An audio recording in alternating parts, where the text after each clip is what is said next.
তুমি অগ্রগামী হও সেই চিরস্থায়ী জান্নাতের দিকে, যেখানে রয়েছে চিরন্তন সুখ। যা মন চাইবে তাই পাবে, যা আদেশ করবে তাই দেওয়া হবে। জেনে রেখো, দুনিয়ার চাওয়া পাওয়ার পূর্ণতার স্থান নয়। দুনিয়ার চাওয়া পাওয়ার পূর্ণতার স্থান নয়। দুনিয়ার চাওয়া পাওয়ার পূর্ণতার স্থান নয়। জান্নাতি হচ্ছে এমন জায়গা যা তোমার সব আকাঙ্ক্ষাকে পূর্ণ করে দেওয়া হবে।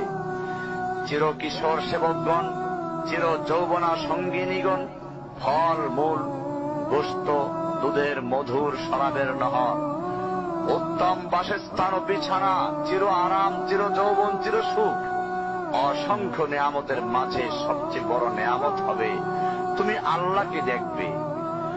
শুধু তোমাকে এটা বলাই যথেষ্ট মনে করছি, সবচেয়ে কম মর্যাদার যে জান্নাত লাভ করবে তা হবে দুনিয়া।